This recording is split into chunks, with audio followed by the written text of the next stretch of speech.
Here's why Jabba the Hutt is a stupid freaking idiot. Coming up right after this. Hey everybody, I am Taylor from Beard vs. Geek, where I show you how it is okay to be a man and a geek at the same time. Today we are talking about our most favorite slug, and that would be Jabba the freaking Hutt. We first hear about Jabba the Hutt in the very first Star Wars movie, A New Hope, when we know that he has a bounty on Han Solo's head, and hence Greedo had to go out and get shot in order to try to bring him in for the bounty. We also know in the extended version that Han Solo actually speaks with Jabba the Hutt in the first movie, although he wasn't really a slug then, he was just a fat guy in a coat. Which, granted, if I was a fat guy in a coat, I could probably be a mob boss as well. However, we do know that this freaking slug is a stupid freaking idiot. First off, we see Jabba in episode 1 and a midget Jabba, a son, a small cousin, brother, I don't know. We see a second slug who looks like Jabba, and they preside over the Bunta Eve race. And Jabba is a freaking idiot for doing this because pod racing is boring. I know some of you absolutely love pod racing, and don't get me wrong, you're freaking idiots too. But Jabba here is especially an idiot for presiding over this event. Yes, it is a display that he exists and the Hutts are important on Tatooine because no one lives on Tatooine. But mainly, he doesn't really like pod racing at all. I mean, this is a sport that theoretically is very exciting, but really, you watch most of it on a screen, even if you're there. And Jabba literally fell asleep during the race. So much so that his little limp penis head guy had to wake him up at the end of it. I mean, really, what kind of an idiot would go and preside over something that they really don't care about?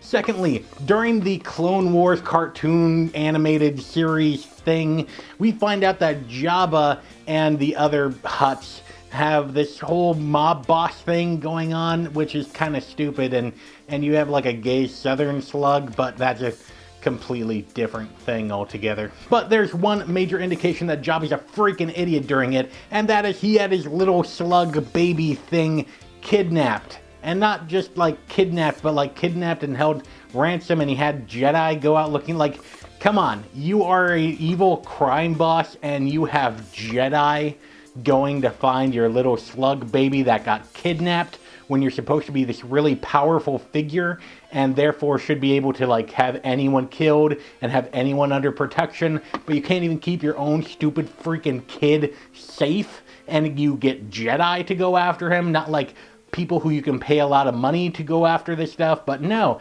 freaking Jedi. Are you kidding me? These are people who can have you shut down in a minute and cut up your freaking body into little bits and pour salt all over them and have you freaking die. Thirdly, in A New Hope, with Jabba going after Han Solo, and we're probably going to find out more about how this guy's a freaking idiot during the Han Solo movie. Don't get me wrong there, that's coming out in like a week. But I mean, okay, so Jabba gets freaking screwed over by Han Solo because Han Solo didn't give him his money or whatever. And so what he does is that he spends more money trying to track this guy down and make an example of him so that people wouldn't cross him again, which, granted, isn't like good business decision for a mob boss. But little thing there is that during the original footage, we have this guy talking to Han Solo and agrees that Han Solo can go off of his planet and out of his grip to take a couple of guys to a planet. I mean, really? You were spending a lot of money for a bounty for this guy, he owes you a crap ton of money, and you wanted to make an example out of him, and instead, you totally clear him to go and leave the planet. And finally, the freaking coup d'etat, the whatever Latin that means, we have Jabba making very poor decisions during the Return of the Jedi. 1, he has piss poor security. I mean, this is a guy who's supposed to be a huge freaking mob boss, but really, what does he have guarding himself? I mean, really, this guy has freaking pig lizard guys who are way behind the times and who are literally protecting him with battle axes when everyone else is using lightsabers, blasters, the bigger equivalent of grenades, thermal detonators. I mean, come on. Pig lizards? That's the line of defense that you choose for yourself? Anyone, and I mean absolutely anyone, can waltz into Jabba's palace and kill him if they want to. All they need is to get past a metal door, and you can just lie to do that apparently. And then you kill 2 pig lizard things and you're in the clear until you reach the main chamber. At which point you have maybe a bounty hunter who will want some money and then save Jabba's life? Really? That's your security?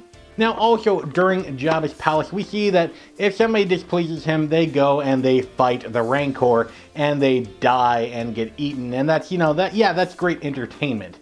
So when Luke Skywalker defeats the Rancor and Jabba states that they are going to die instantly, he doesn't even hold true to that. Apparently instant death means that instead of getting shot in the back of the head right then and there, which would save himself a whole mess of trouble, it would save his life, and it would save his freaking criminal empire. No, apparently immediate death means that we're going to detain you for maybe a day, and then we're going to transport you into the middle of a desert and feed you to a giant anus. What is the freaking reason why? I mean, come on, you got a bunch of slave girls to entertain you right there. You got all sorts of different criminal empires. You got all sorts of crazy things singing and dancing for you. Is it really that important to watch 3 guys get fed to a freaking anus in the desert? Wouldn't it just be as entertaining to have them shot in the back of the head? You can even have them tortured first and then shot in the back of the head. By doing this, he screwed over himself and his entire criminal empire. Apparently his security is also so piss poor that anyone, meaning a slave girl attached to him, and by this I mean Leia, can take a chain and can strangle him with it, even like in his immediate vicinity where he was surrounded by guys. Yes, there was a major distraction going on, but still, any security force, #1 priority, keep the guy that's paying you alive. Apparently Jabba never grasped this subject, and he hasn't hired anyone but a couple of stupid pig lizards with battle axes to save his life, making him a stupid f***ing idiot. So let me know what idiotic things you think Jabba did in the comment section down below. And if you're new to this channel, go ahead and subscribe. Great videos are coming out every week where I show you how it is okay to be a man and a geek at the same time. You can click right here for some more Star Wars action, or right here for some more manliness and geekiness. Because after all, if the women don't find you manly, they should at least find you geeky. And until next time, beard on, bro.